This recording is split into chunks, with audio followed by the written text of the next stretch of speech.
ಸ್ನೇಹಿತರೆ, ಈ ಒಂದು ಸಿಂಧು ನಾಗರಿಕತೆಗೆ ಸಂಬಂಧಿಸಿದಂಥ ಪ್ರಮುಖ ಪ್ರಶ್ನೆಗಳು ನಡೀತಾ ಇದೆ. ಅದರಲ್ಲಿ ಈಗ ಆಲ್ರೆಡಿ ಪಾರ್ಟ್ 1ನಲ್ಲಿ 20 ಕ್ವಶನ್ಗಳಾಗಿದ್ದವು. ಈಗ 21ರಿಂದ 50ರವರೆಗೂ ಪ್ರಮುಖ ಪ್ರಶ್ನೆಗಳನ್ನು ನೋಡೋಣ. ಮುಂದೆ ಬರುವಂಥ ಪರೀಕ್ಷೆಗಳಲ್ಲಿ ನಿಮಗೆ ಸಹಕಾರಿ ಆಗ್ತದೆ ನೋಡಿರಿ. ಹಾಗಾದರೆ ಬನ್ನಿ ಸ್ನೇಹಿತರೆ, ಸಿಂಧು ಕಣಿವೆ ನಾಗರಿಕತೆಗೆ ಸಂಬಂಧಿಸಿದಂಥ ಪ್ರಶ್ನೆಗಳು ನೋಡಿಕೊಳ್ಳೋಣ. ನೋಡಿರಿ, 21ನೇ ಒಂದು ಪ್ರಶ್ನೆ, ಸಿಂಧು ಜನರ ಪ್ರಮುಖ ಕಸುಬು ಯಾವುದಾಗಿತ್ತು ಅಂತ ಕೇಳಿದ್ದಾರೆ. ಸಿಂಧು ಜನರ ಪ್ರಮುಖ ಕಸುಬು ಯಾವುದು? ಇದಕ್ಕೆ ಸರಿಯಾದ ಉತ್ತರ ಆಪ್ಷನ್ಸ್ ಬಿ ನೋಡಿ ಸ್ನೇಹಿತರೆ, ಕೃಷಿ. ಕೃಷಿ ಏನಪ್ಪ ಅಂತಂದರೆ ಸಿಂಧು ನಾಗರಿಕತೆಯ ಜನರ ಪ್ರಮುಖ ಒಂದು ಕಸುಬಾಗಿರ್ತದೆ. ಆ ಒಂದು ಕೃಷಿಯನ್ನು ಮಾಡಿಗೆಸಿಂದ ಅಲ್ಲಿರುವಂಥ ಜನರು ಏನು ಮಾಡ್ತಿರ್ತಾರೆ, ಅವರು ತಮ್ಮ ಜೀವನವನ್ನು ನಡೆಸ್ತಿರ್ತಾರೆ ಅಂತ ಹೇಳ್ಬೋದು. ಸಿಂಧು ಜನರ ಆರ್ಥಿಕತೆಯು ವ್ಯಾಪಕ ಒಂದು ಮುಖ್ಯವಾಗಿ ಕೃಷಿಯನ್ನು ಆಧರಿಸಿರ್ತದೆ. ಇದು ಜಗತ್ತಿನಲ್ಲೇ ಮೊದಲ ಹತ್ತಿಯನ್ನು ಬೆಳೆದರು. ನಂತರದಲ್ಲಿ ಪ್ರವಾಹದ ನಂತರ ನದಿ ಪಾತ್ರದ ಫಲವತ್ತಾದ ಮಣ್ಣಿನಲ್ಲಿ ಕೃಷಿ ಮಾಡುತ್ತಿದ್ದರು ಅಂತ ಹೇಳ್ತಾರೆ. ಈ ಒಂದು ಪುಸ್ತಕದಲ್ಲಿ 8ನೇ ಕ್ಲಾಸ್ ಏನಿದೆ, 8th ಕ್ಲಾಸ್ ಬುಕ್ದಲ್ಲಿಯೇ ಈ ಒಂದು ಸಿಂಧು ನಾಗರಿಕತೆಗೆ ಸಂಬಂಧಿಸಿದಂಥ ಸಂಪೂರ್ಣ ಮಾಹಿತಿಯನ್ನು ನಾವು ನೋಡ್ಬೋದು. ಸಿಂಧು ನಾಗರಿಕತೆ ಜನರು ಮೊದಲು ಏನು ಬೆಳೀತಿರ್ತಾರೆ, ಹತ್ತಿಯನ್ನು ಬೆಳೆಯುತ್ತಿರ್ತಾರೆ. ನಂತರ ದಿನಗಳಲ್ಲಿ ಈ ಒಂದು ನದಿ ಪಾತ್ರದ ಫಲವತ್ತಾದ ಒಂದು ಮಣ್ಣಿನ ಪ್ರದೇಶದಲ್ಲಿ ಕೃಷಿ ಮಾಡಲು ತೊಡಗುತ್ತಾರೆ. ಕೃಷಿ ಮಾಡಿಗೆಸಿಂದ ಆ ಒಂದು ಕೃಷಿಯಲ್ಲೇ ತಮ್ಮ ಜೀವನವನ್ನು ಸಾಗಿಸ್ತಿರ್ತಾರೆ ಅಂತಲೇ ಹೇಳ್ಬೋದು ನೋಡಿ. ಮೊದಲು ಅವರು ಹತ್ತಿಯನ್ನು ಬೆಳೆದ ತೆಗೆಸಿಂದ ರಫ್ತಾನು ಮಾಡ್ತಿರ್ತಾರೆ. 22ನೇ ಪ್ರಶ್ನೆ, ಸಿಂಧು ನಾಗರಿಕತೆಯ ಯಾವ ನಗರವು ವಿಶಿಷ್ಟವಾಗಿ 3 ಭಾಗಗಳಾಗಿ ವಿಂಗಡಣೆಯಾಗಿತ್ತು? ಅಂದರೆ ಅಪ್ಪರ್, ಮಿಡಲು, ಲೋವರು, ಈ ರೀತಿಯಾದ 3 ರೀತಿಯಾದ ಟೌನ್ಗಳನ್ನು ಹೊಂದಿರುವಂಥ ಒಂದು ಪ್ರಮುಖ ಒಂದು ನಗರ ಒಂದು ಯಾವುದಂತ ಕೇಳಿದ್ದಾರೆ. ಇದಕ್ಕೆ ಸರಿಯಾದ ಉತ್ತರ ಏನಪ್ಪ ಅಂತಂದರೆ ಧೋಲ್ವೀರ ನೋಡಿ, ಆಪ್ಷನ್ಸ್ ಸಿ ಧೋಲ್ವೀರ. ಧೋಲ್ವೀರದಲ್ಲಿ 3 ರೀತಿಯ ಅಪ್ಪರ್, ಮಿಡಲು ಮತ್ತು ಲೋವರ್ ಅಂತ 3 ರೀತಿಯ ಒಂದು ಟೌನ್ಗಳನ್ನು ನಾವು ನೋಡ್ಬೋದು. ಹೆಚ್ಚಿನ ಸಿಂಧು ನಗರಗಳು 2 ಭಾಗಗಳಾಗಿ ವಿಂಗಡಣೆಯಾಗಿದ್ದರೆ ಗುಜರಾತ್ನ ಧೋಲ್ವೀರ ಮಾತ್ರ 3 ಪ್ರತ್ಯೇಕ ವಿಭಾಗಗಳಾಗಿ ಹೊಂದಿತ್ತಂಥ ವಿಶೇಷತೆ ಕಾಣುತ್ತೀವಿ. ಈ ಒಂದು ಗುಜರಾತ್ನಲ್ಲಿ ಕಂಡುಬರುವಂಥ ಧೋಲ್ವೀರ ಏನಿದೆಯೋ ಅದು ಮಾತ್ರ ಏನಪ್ಪ ಅಂತಂದರೆ 3 ರೀತಿಯ ಒಂದು ವಿಭಾಗಗಳನ್ನು ಹೊಂದಿರ್ತದೆ. ಉಳಿಕಿದೆಲ್ಲ ಒಂದು ಪ್ರದೇಶಗಳು ಏನಪ್ಪ ಅಂತಂದರೆ 2 ರೀತಿಯಾದಂಥ ಒಂದು ವಿಭಾಗಗಳನ್ನು ಕಂಡು ಬರುತ್ತೆ ನೋಡಿರಿ. ಕೋಟೆ ಮತ್ತು ಕೆಳಗಿನ ಪಟ್ಟಣಗಳು ಈ ರೀತಿಯಾಗಿ 2 ರೀತಿಯಲ್ಲಿ ಹೊಂದಿದರೆ ಈ ಒಂದು ಧೋಲ್ವೀರದಲ್ಲಿ 3 ರೀತಿಯ ಒಂದು ವಿಭಾಗಗಳನ್ನು ನಾವು ಕಾಣುತ್ತೇವೆ. ಮುಂದಿನ ಒಂದು ಪ್ರಶ್ನೆ, ಮಣಿಗಳ ತಯಾರಿಕಾ ಕಾರ್ಖಾನೆ ಎಲ್ಲಿ ಕಂಡು ಬಂದಿದೆ? ಇದು ನಾವು ನಿನ್ನೆ ಪ್ರಶ್ನೆಯಲ್ಲಿ ಕೇಳಿದ್ದೇವೆ, ನೀವು ಕೂಡ ತಿಳಿದುಕೊಂಡಿದ್ದೀರಿ. ಮಣಿಗಳ ತಯಾರಿಕಾ ಕಾರ್ಖಾನೆ ಪ್ರಸಿದ್ಧಿಯಾಗಿದೆ ನೋಡಿ. ಓಕೆ, ಮಣಿಗಳ ತಯಾರಿಕಾ ಕಾರ್ಖಾನೆ ಯಾವುದಂತ ನೀವೇನು ಮಾಡ್ಬೇಕಂದ್ರೆ ಕಮೆಂಟ್ ಮೂಲಕ ತಿಳಿಸಿ. ಓಕೆ, ಮುಂದಿನ ಹೊಡೆದರೆ ಸ್ನೇಹಿತರೆ, ಮುಂದಿನ ಒಂದು ಪ್ರಶ್ನೆಗೆ ಹೋಗೋಣ. ಈ ಒಂದು ಪ್ರಶ್ನೆಗೆ ಏನಪ್ಪ ಅಂತಂದರೆ ಮಣಿಗಳ ತಯಾರಿಕಾ ಕಾರ್ಖಾನೆ ಎಲ್ಲಿದೆ ಎಂಬ ಒಂದು ಪ್ರಶ್ನೆಗೆ ಉತ್ತರವನ್ನು ಕಮೆಂಟ್ ಮೂಲಕ ತಿಳಿಸಿ. ಮುಂದಿನ ಒಂದು ಪ್ರಶ್ನೆಗೆ ಹೋಗೋಣ. ಮುಂದಿನ ಒಂದು ಪ್ರಶ್ನೆ ಬಂದಿದೆ ನೋಡಿ ಸ್ನೇಹಿತರೆ, ಸಿಂಧು ಕಣಿವೆಯಲ್ಲಿ ದೊರೆತ ಮುದ್ರೆಗಳ ಮೇಲೆ ಅತಿ ಹೆಚ್ಚು ಕಂಡು ಬಂದಿರುವ ಪ್ರಾಣಿ ಚಿತ್ರ ಯಾವುದು? ಈ ಒಂದು ಸಿಂಧು ನಾಗರಿಕತೆ ಜನರು ಏನು ಮಾಡ್ತಿರ್ತಾರೆ ಅಂದರೆ ಅವರು ಮುದ್ರೆಗಳ ಹಾಕ್ತಿರ್ತಾರೆ. ಆ ಒಂದು ದೊರೆತ ಮುದ್ರೆಗಳ ಮೇಲೆ ಏನಪ್ಪ ಅಂತಂದರೆ ಅತಿ ಹೆಚ್ಚಾಗಿ ಕಂಡು ಬರುವಂಥ ಒಂದು ಪ್ರಾಣಿಯ ಚಿತ್ರ ಯಾವುದಂತ ಕೇಳಿದ್ದಾರೆ. ಈ ಒಂದು ಪ್ರಶ್ನೆಗೆ ಸರಿಯಾದ ಉತ್ತರ ನೋಡೋದಾದರೆ ಆಪ್ಷನ್ಸ್ ಬಿ ಸಿಂಹ ನೋಡಿರಿ. ಸಿಂಹ ಏನಪ್ಪ ಅಂತಂದರೆ ಸಿಂಧು ನಾಗರಿಕತೆ ಕಣಿವೆಯಲ್ಲಿ ಮುದ್ರೆಗಳ ಮೇಲೆ ಅತಿ ಹೆಚ್ಚು ಕಂಡು ಬರುವಂಥ ಒಂದು ಪ್ರಾಣಿಯಾಗಿರ್ತದೆ. ನಾವು ನೋಡ್ಬೋದು. ಸ್ನೇಹಿತರೆ, ಇಲ್ಲಿ ಯಾವುದಂದರೆ ಒಂಟೆ ಕೊಂಬಿನ ಪ್ರಾಣಿ. ಇಲ್ಲೇನಾಗಿದೆ ಅಂದರೆ ಒಂಟೆ ಕೊಂಬಿನ ಪ್ರಾಣಿ ಏನಪ್ಪ ಅಂತಂದರೆ ಸಿಂಧು ನಾಗರಿಕತೆ ಜನರ ಮುದ್ರೆಗಳ ಮೇಲೆ ಅತಿ ಹೆಚ್ಚಾಗಿ ಕಂಡು ಬಂದಿದೆ. ಮಿಸ್ಟೇಕ್ ಆಗಿದೆ ನೋಡಿ ಸ್ನೇಹಿತರೆ. ಮುದ್ರೆ ಏನಪ್ಪ ಅಂತಂದರೆ ಅತಿ ಹೆಚ್ಚಾಗಿ ಕಂಡು ಬಂದಿದೆ ಯಾವುದು? ಒಂಟೆ ಕೊಂಬಿನ ಪ್ರಾಣಿ ಇದು ನೋಡಿ.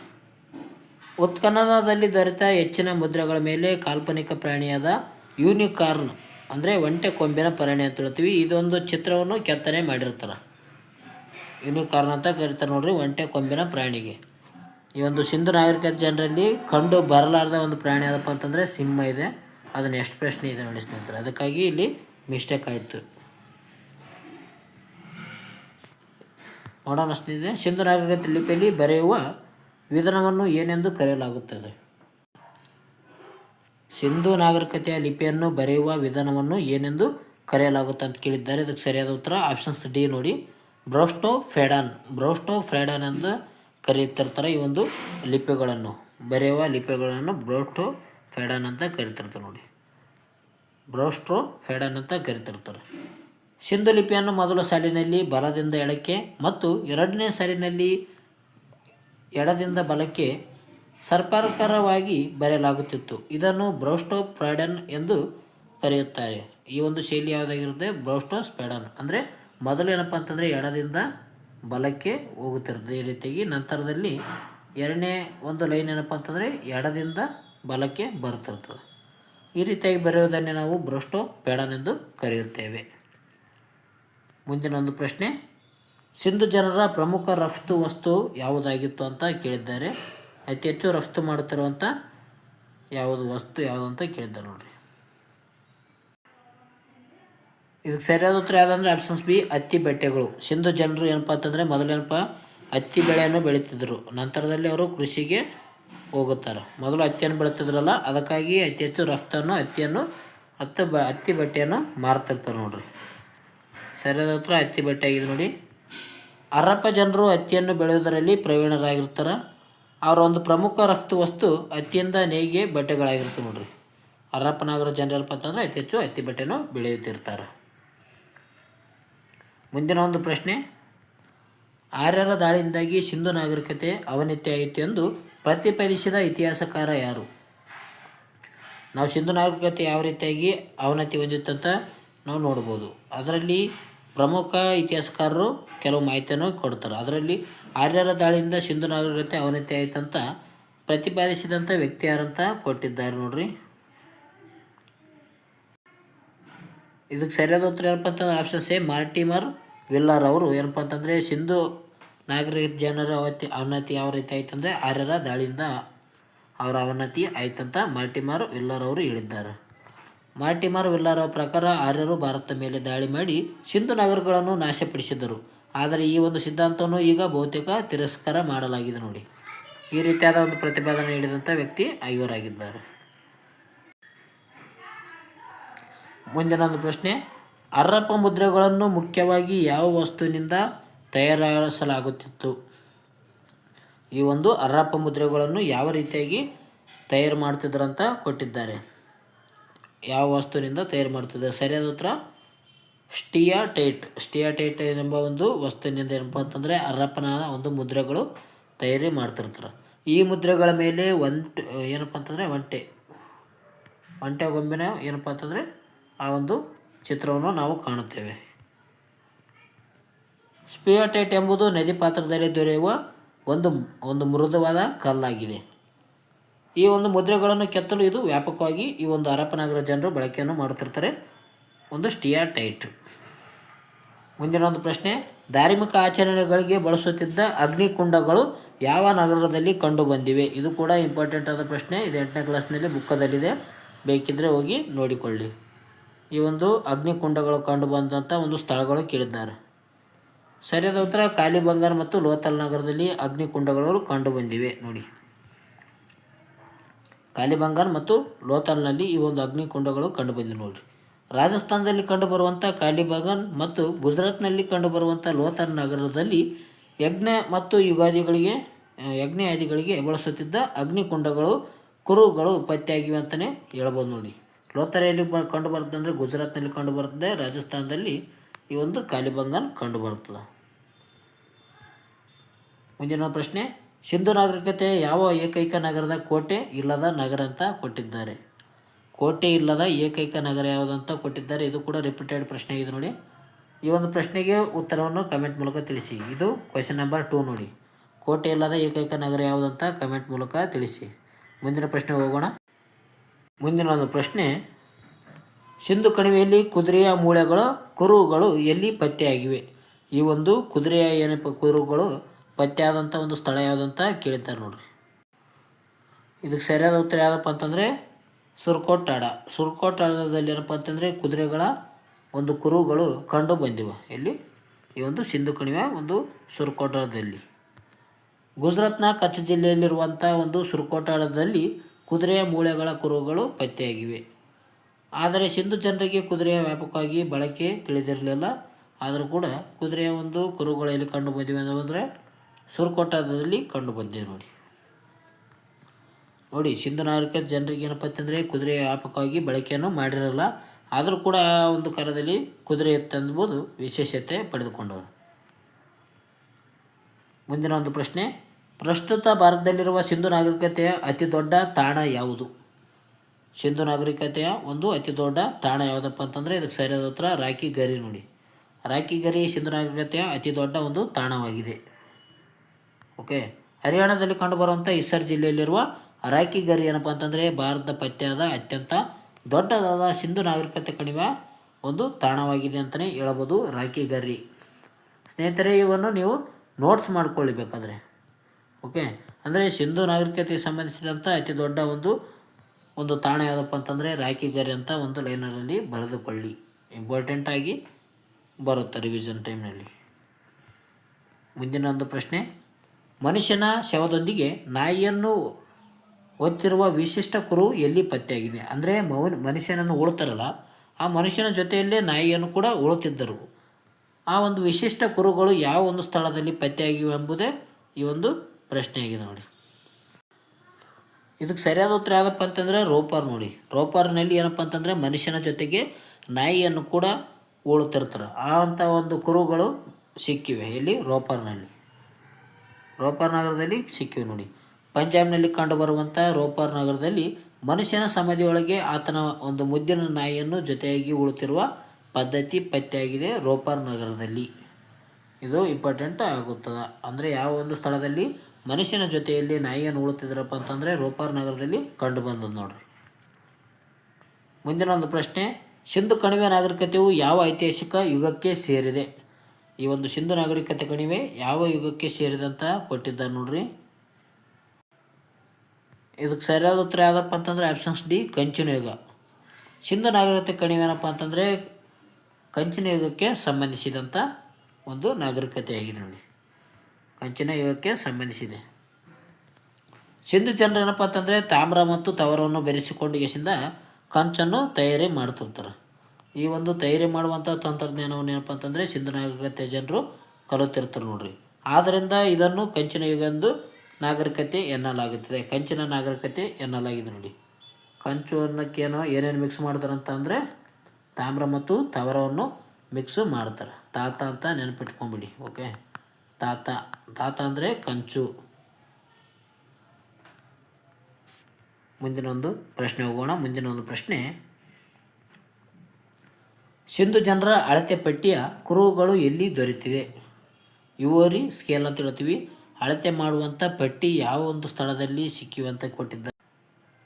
ಇದಕ್ಕೆ ಸರಿಯಾದ ಉತ್ತರ ಎಲ್ಲಪ್ಪ ಅಂತಂದರೆ ಲೋಥಲ್ ನೋಡಿ. ಆಪ್ಷನ್ಸ್ ಬಿ ಸರಿಯಾದ ಉತ್ತರ. ಲೋಥಲ್ನಲ್ಲಿ ಏನಪ್ಪ ಅಂತಂದರೆ ಸಿಂಧು ನಾಗರಿಕ ಜನರ ಒಂದು ಅಳತೆ ಪಟ್ಟಿ ಕಂಡು ಬಂದಿದೆ.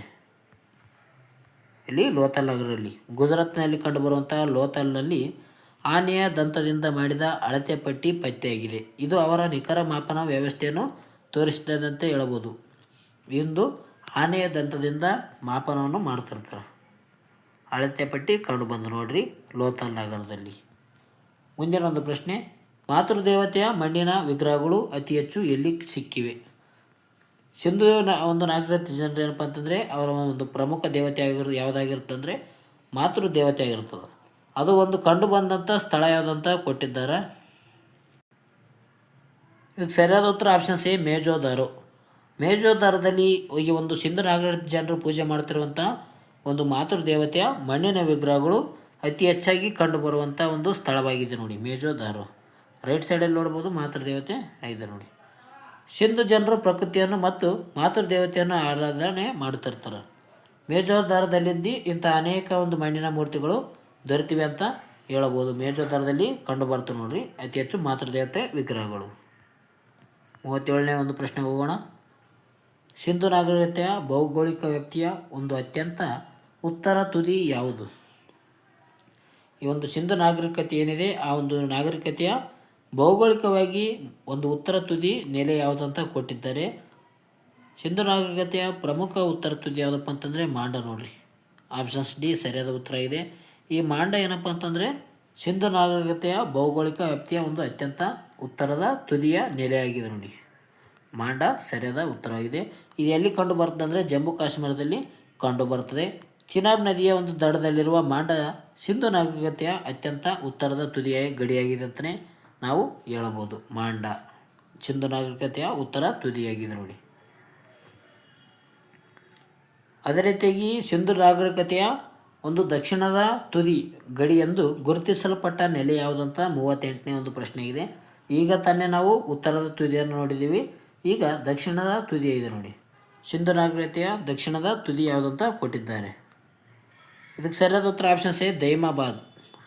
ದೈಮಾಬಾದ್ ಏನಪ್ಪ ಅಂತಂದರೆ ದಕ್ಷಿಣ ಒಂದು ತುದಿಯಾಗಿದೆ ನೋಡಿ, ಗಡಿಯ ತುದಿ.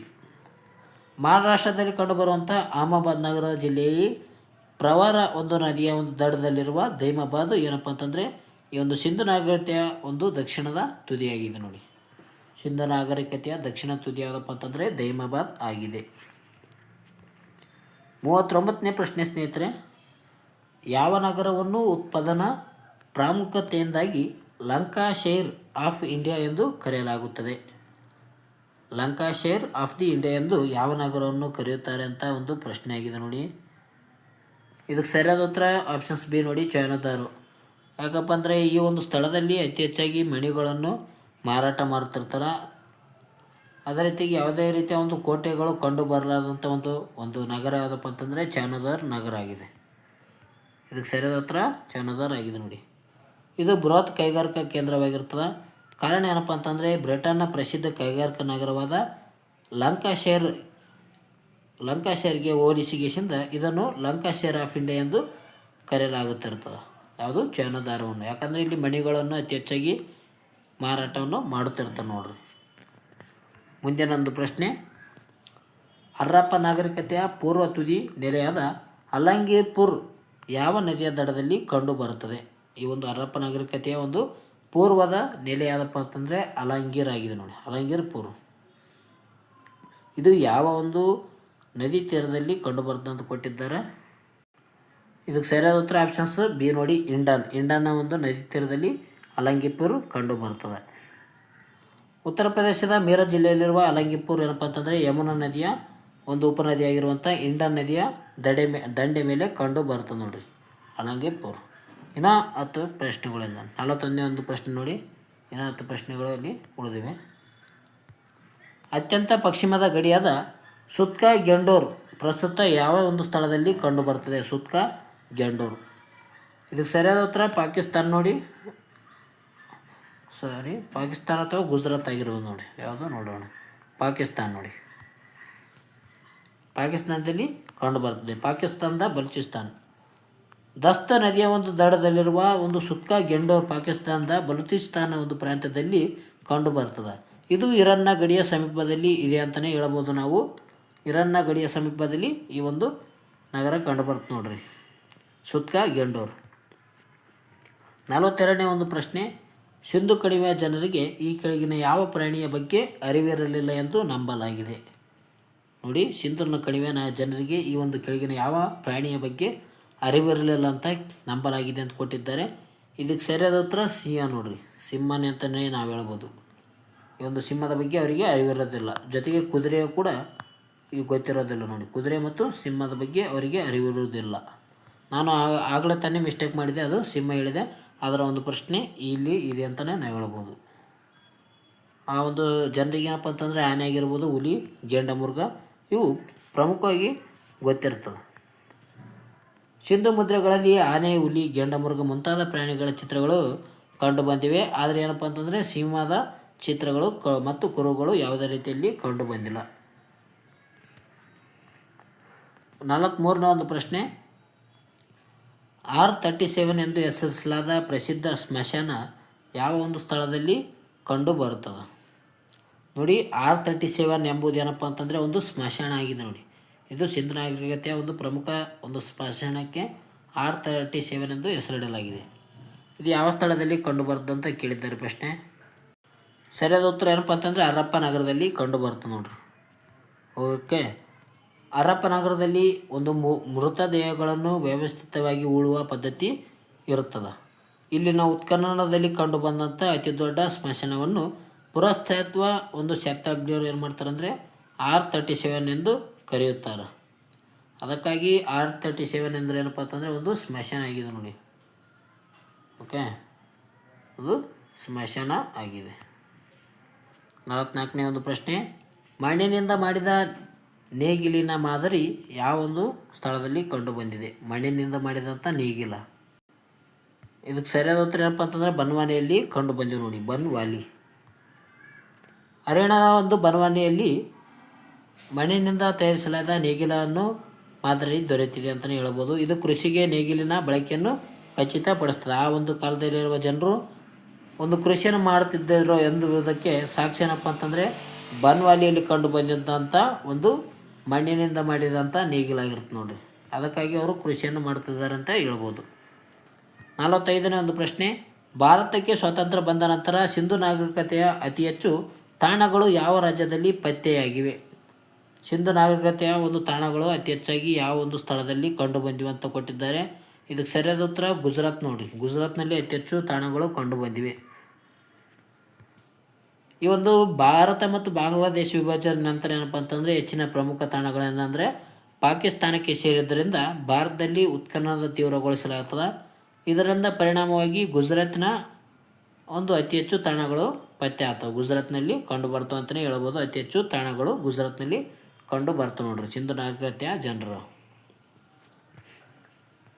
ಮುಂದಿನ ಒಂದು ಪ್ರಶ್ನೆ 46ನೇದು, ಅಕ್ಕಿಯ ಕುರುಹುಗಳು ಪ್ರಮುಖವಾಗಿ ಕಂಡುಬಂದಂಥ ಒಂದು ಸಿಂಧು ತಾಣಗಳು ಯಾವುದಂತ ಕೇಳಿದ್ದಾರೆ. ಅಕ್ಕಿ ಒಂದು ತಾಣ. ಇದಕ್ಕೆ ಸರಿಯಾದ ಉತ್ತರ ನೋಡೋದಾದ್ರೆ ಆಪ್ಷನ್ಸ್ ಬಿ ಲೋಥಾಲ್ ಮತ್ತು ರಂಗ್ಪುರ್. ಓಕೆ, ಲೋಥಾಲ್ ನೋಡ್ರಿ ಮತ್ತು ರಂಗಪುರ್. ಸಿಂಧು ಜನರ ಪ್ರಮುಖ ಬೆಳೆ ಗೋಧಿ ಮತ್ತು ಬಾರ್ಲಿ ಆಗಿರ್ತದೆ. ಗುಜರಾತ್ನ ಲೋಥಾಲ್ ಮತ್ತು ರಂಗ್ಪುರದಲ್ಲಿ ಭತ್ತ ಅಥವಾ ಅಕ್ಕಿಯ ಒಂದು ಬಳಕೆಯ ಸ್ಪಷ್ಟ ಕುರುಹುಗಳು ಸಿಕ್ಕಿವೆ ಅಂತ ಹೇಳ್ಬೋದು. ಒಂದು ಚಿತ್ರನ ನಾವು ನೋಡ್ತೀವಿ. ಈ ಒಂದು ಅಕ್ಕಿ ಮತ್ತು ಏನಪ್ಪ ಅಂತಂದರೆ ಅಕ್ಕಿ ಮತ್ತು ಬಾರ್ಲಿಯ ಒಂದು ಪ್ರಮುಖ ಬೆಳೆಗಳು ಕಂಡು ಬಂದಿದ್ದಾವೆ ರಂಗ್ಪುರ್ ಮತ್ತು ಲೋಥಾಲ್ನಲ್ಲಿ. 47ನೇ ಒಂದು ಪ್ರಶ್ನೆ, ಸಿಂಧು ಜನರು ತಮ್ಮ ಮನೆಗಳು ಮತ್ತು ಕಟ್ಟಡಗಳನ್ನು ನಿರ್ಮಿಸಲು ಪ್ರಮುಖವಾಗಿ ಏನನ್ನು ಬಳಸುತ್ತಿದ್ದರು?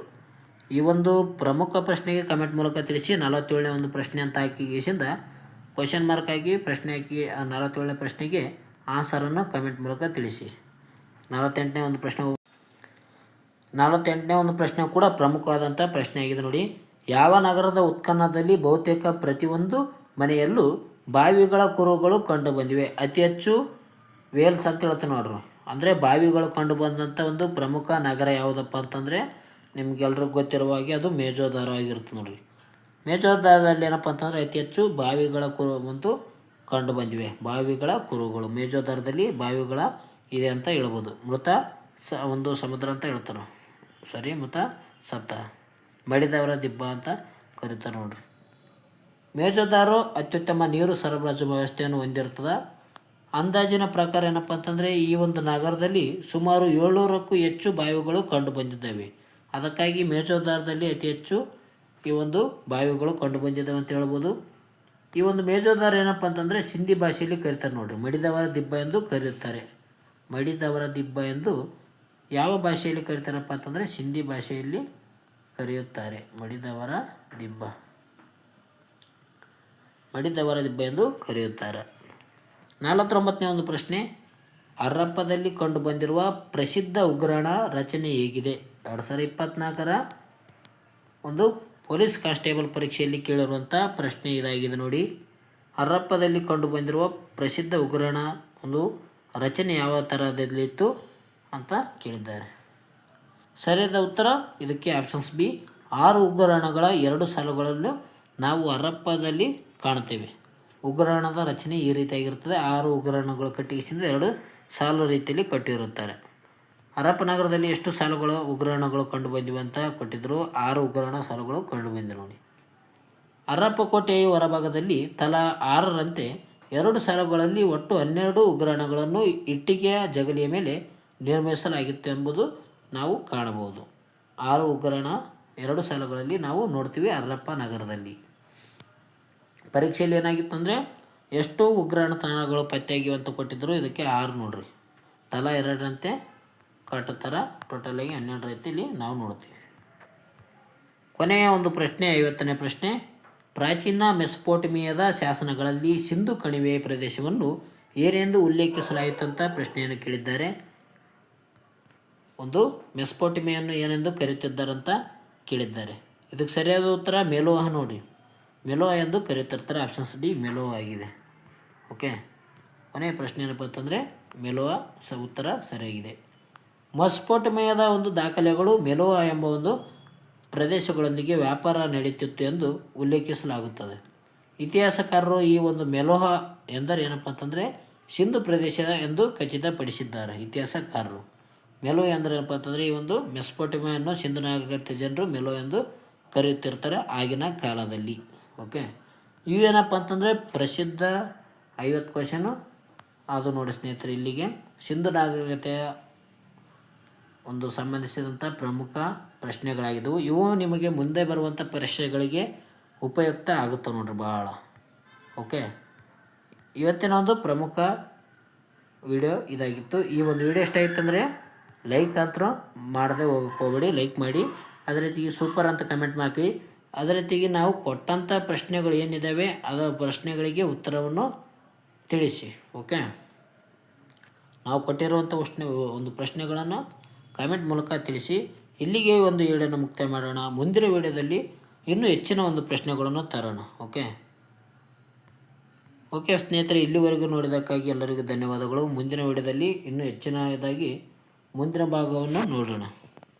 ಓಕೆ ಸ್ನೇಹಿತರೆ, ಗುಡ್ ಬೈ, ಟೇಕ್ ಕೇರ್, ಬಾಯ್.